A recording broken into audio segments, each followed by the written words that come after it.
The United boys, welcome back to the channel. दोस्तों, क्या Ineos के ऊपर आपको ट्रस्ट है, क्या उनके ऊपर डाउट है? इस वीडियो में मैं आपको उनकी थोड़ी सी हिस्ट्री बताऊंगा, थोड़ी सी रिसर्च करके आया हूं वो शेयर करूंगा। साथ ही साथ चीडो बी मार्टिन के बारे में लोग कह रहे थे उसको डिसरिस्पेक्ट किया है रूबेन एमरिम ने 3 मिनट का डेब्यू देके। लॉन्डा कुछ और ही कह रहा है, उसको डिस्कस करेंगे।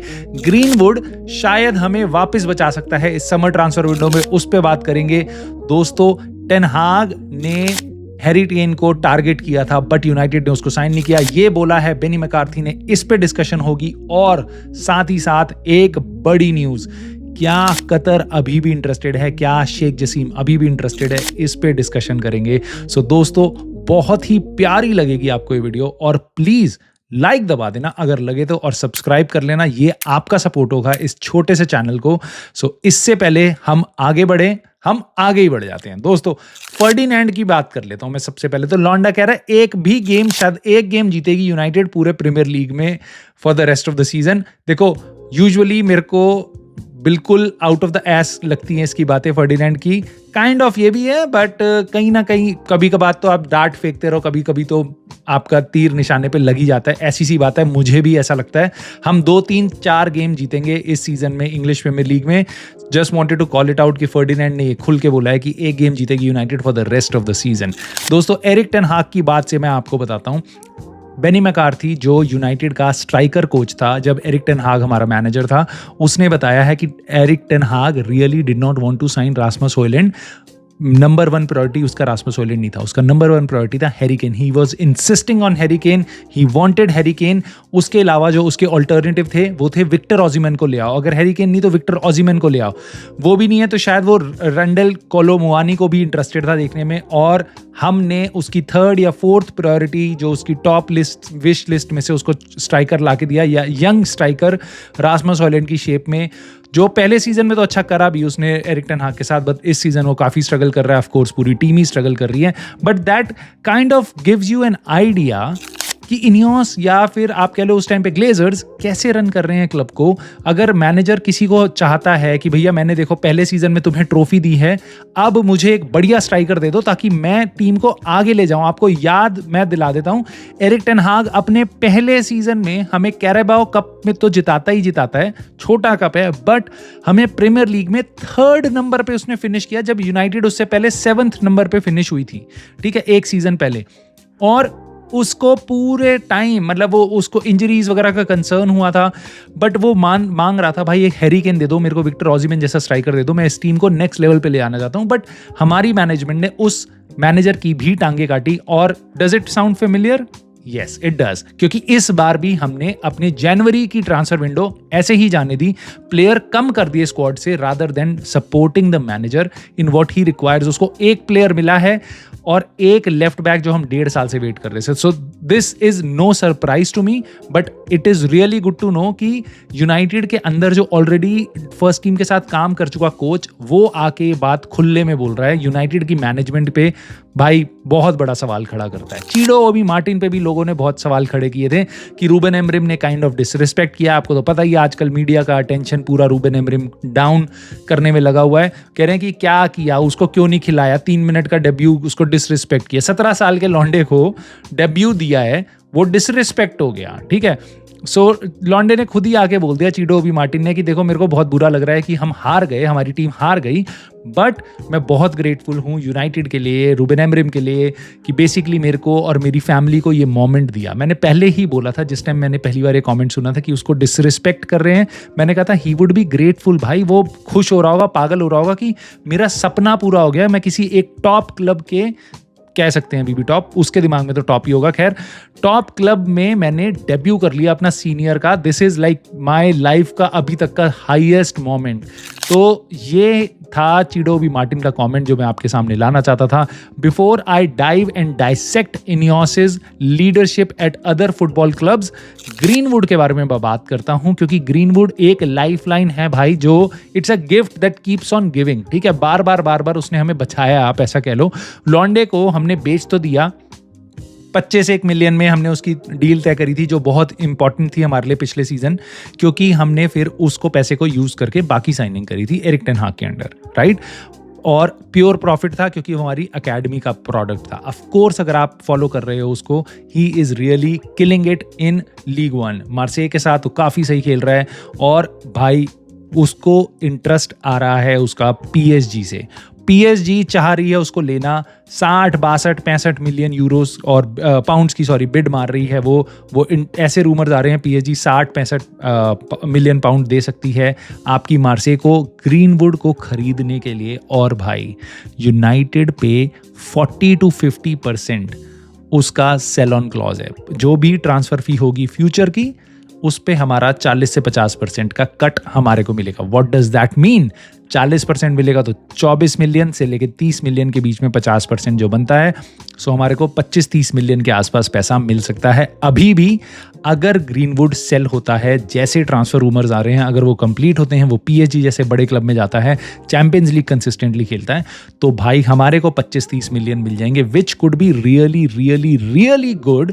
क्योंकि आप ऐसा सोचो कि हमारे को इतना पैसा कहाँ से और आ सकता है? कोई भी हमारे स्क्वाड का प्लेयर ऐसा नहीं है जिसको आप बेच के 25-30 million, probably greenwood could save us selling Garnacho और कोबी मेनू, right? Think about it that way। और इतना पैसा, क्योंकि ये प्योर प्रॉफिट पैसा है भाई, ये बोनस पैसा है, this could be really really huge. और मैं आपको बता रहा हूँ इस टाइम पे इनियोस सारी फिंगर्स क्रॉस करके बैठी होगी कि भाई पीएसजी प्लीज ले ले इतने में, ताकि हमारे को हम बच जाएं, सरवाइव कर पाएं। क्योंकि भाई यूनाइटेड तो अगले साल बिल्कुल नहीं जा रही है यूरोप में खेलने, ये तो आपको साफ सीधा दिखाई दे रहा होगा। So this could really really save us and more important unfortunately Ineos इस उनको भी बचा सकती है, क्योंकि इस टाइम तो फैंस का आउटरेज एकदम नेक्स्ट लेवल पे जा रहा है भाई। दोस्तों इनियोस की जब हमने बात करी है तो उनके बारे में मैं एक बात बताता हूँ आपको। काफ़ी सारे फैंस आपको दिखेंगे ऑफ कोर्स सोशल मीडिया पे जो कह रहे हैं कि यार उनको 1 ही साल हुआ है, we should give them more time, right? और कुछ बहुत ही अच्छे इनोसेंट, मैं इनोसेंट बहुत अच्छा वर्ड यूज़ कर रहा हूँ उनके लिए, कि दे आर इनोसेंट और दे थिंक कि सर जिम रैटक्लिफ की बातें अच्छी थी जब वो शुरू में आए थे, वो क्या क्या बोल रहे थे, अब क्या क्या हो रहा है। बट उनकी इंटेंशन अच्छी है, बट प्रॉब्लम्स ग्लेजर की है, तो उनको टाइम देते हैं, ठीक है। एक नज़र डालते हैं उन्होंने किया क्या आज तक, ठीक है। स्विस क्लब उन्होंने खरीदा था, छोटा सा क्लब उन्होंने खरीदा था, लुसान, ठीक है। लुसान जब उन्होंने खरीदा उसके बाद से नेक्स्ट सीजन वो रेलीगेट हो गया, बहुत बुरा हुआ, ठीक है। उसके अगले सीजन वो नेक्स्ट लेवल पे चला गया भाई, वो सेकंड ईयर में चला गया, जहां से रेलीगेट होके पहुंचा था चैंपियनशिप में अपनी स्विस लीग की, उससे भी रेलीगेट हो गया, ठीक है। अब वापस वो टॉप लीग में है, अपनी मेन लीग में आ चुका है।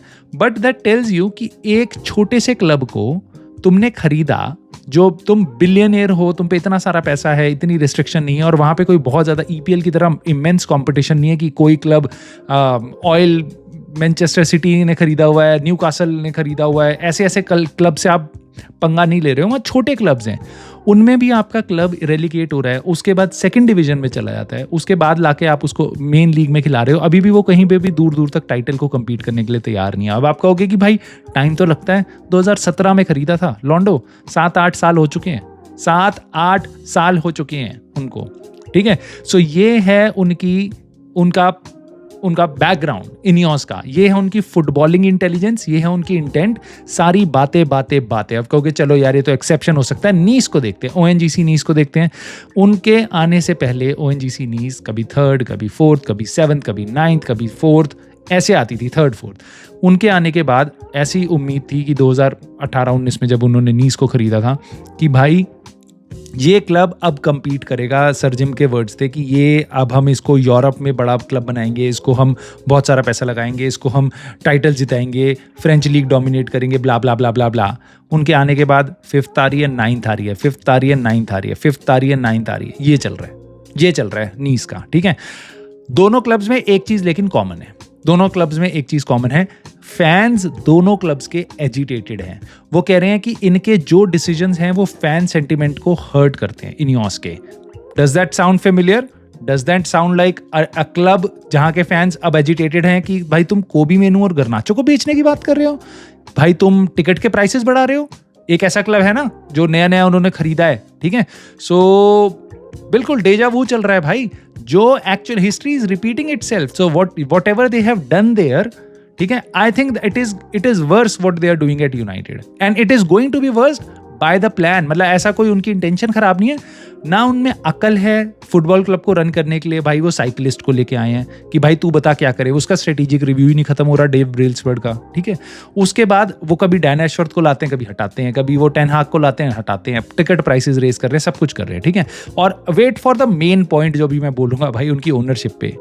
आपको ऐसा लगेगा यार देखो स्ट्रगल होती है, उन दोनों क्लब्स में नहीं कर पाए, हो सकता है यूनाइटेड में कर ले। यूनाइटेड में दे own 27% of the club. Guess what this percentage is at Nice and Lausanne? उन दोनों क्लब्स को वो 100% ओन करते हैं, 100% ओन करते हैं। तब सारा फुटबॉल, सारा फाइनेंशियल, सारी की सारी बोर्ड उनकी है भाई, वो उनका ही डिसीजन है, उनकी फुल ओनरशिप है। जिस तरीके से चाहें वो उन छोटे क्लब्स को रन कर सकते हैं। उनसे वो नहीं हो रहा जहां इतनी स्क्रूटिनी नहीं है, जहां कंपटीशन इतना टफ नहीं है। आप एक्सपेक्ट कर रहे हो वो 27% स्टेक के साथ, ग्लेजर्स के साथ, जो चूस सकते हैं इस क्लब को, 400 मिलियन डिविडेंड्स में ले चुके हैं, लेकिन हमारा ओल्ड ट्रैफर्ड क्रम्बल कर रहा है। वो ऐसे भाई इंसेक्ट्स हैं, पेस्ट हैं, जो इस क्लब को खा रहे हैं अंदर ही अंदर, ठीक है। उनके साथ उनका 40-50% अभी स्टेक है ग्लेजर्स का, और हमारे सर जिम रैटक्लिफ का 27% है। आपको कैसे लगता है? और यूनाइटेड की कॉम्प्लेक्सिटी भाई कितनी इमेंस है। हमारा कॉम्पिटिशन इंग्लिश प्रीमियर लीग के टॉप 10 क्लब्स में से है भाई, उनमें से आप कॉम्पीट एक क्लब को बीट करना बहुत मुश्किल है। It is way 10 times, 100 time, 1000 time more difficult than bringing Nice to the top और Lausanne to the top, right. But हमारे कुछ फैंस कह रहे हैं कि नहीं यार इनको टाइम देना चाहिए। भाई टाइम कुछ नहीं होगा, आप शायद थक जाओगे, 4 साल बाद आपकी एक्सपेक्टेशन ही नीचे हो जाएंगी और कुछ नहीं होगा, क्योंकि हमारे पास कुछ भी करके आप कह लो कुछ तो है, एक चीज़ नहीं है बस टाइम। यूनाइटेड जितने साल दूर जा रही है 2012 से, हमारे चांसेस उतने खत्म होते हैं। सो दोस्तों, एक आउटलेट है जिसने एक ऐसी खबर दी है जो सुन के मेरे कान एकदम, क्या बताऊं क्या हो गया भाई। Sheikh Jassim is still interested in buying United, buy कर सकता है वो ग्लेजर्स को, ये खबर आई है। और ये खबर मैं ट्रू तो नहीं मानता, शायद ये ट्रू हो, शायद ये ना हो, बट इन केस ये ट्रू है, किसी कोई बहुत रिलायबल सोर्स से नहीं आई है, बट सुनने में आया है कि शायद शेख जसीम और कतर अभी भी ओपन है, and they are also open to work with Sir Jim Ratcliffe. वो कह रहे हैं कि ग्लेजर आउट हमारा गोल है, ग्लेजर्स को हम पैसा अगर अभी भी खरीद लें और उनसे क्लब हम ले लें, हम सर जिम रैटक्लिफ के साथ चला सकते हैं। देखो अगर तुम्हें याद नहीं है तो मैं बता दूं, कतर की जो उनका विजन था क्लब को लेके, वो कह रहे 3 दिन के अंदर हम पूरी डेट वाइप कर देंगे, जिससे आप मान लो 50 मिलियन हर साल आप इंटरेस्ट पेमेंट की जगह इस टीम में लगा सकते हो, ठीक है। वो कह रहे हैं हम आपकी जितनी भी एकेडमी के प्लेइंग ग्राउंड है जो PSR वगैरह के अंडर नहीं आता, उसमें आप बिलियन लगा दो, कोई फर्क नहीं पड़ता। वो कह रहे हैं हम सारा का सारा उसको ठीक कर देंगे। आपको जैसे मैंने आपको बताया, डेट पूरी 750 मिलियन डेट वाइप आउट कर देंगे, पे ऑफ कर देंगे, कोई पैसा ही नहीं, उधारी नहीं क्लब पे। उसके अलावा हम टीम को इतना बड़ा कर देंगे, दबा के इन्वेस्टमेंट, ओल्ड ट्रैफर्ड को रेनोवेट कर देंगे, पूरा बढ़िया स्टेडियम बना देंगे, सब कुछ कर देंगे, आपको ओल्ड ट्रैफर्ड तोड़ने की जरूरत नहीं है। ये सारी चीज़ें पैकेज की तरह शेख जसीम ला रहा था। सो ये सुन के मेरे को सही में रिवाइवल की होप आ रही है, but of course this could be false. So let's see क्या होता है। आप अपना काम जरूर करना, अपने थॉट जरूर कमेंट करके मेरे को बताना इन न्यूज़ पे, और इस वीडियो को लाइक कर देना, चैनल को सब्सक्राइब कर लेना। I will see you very soon with the next episode of the United boys.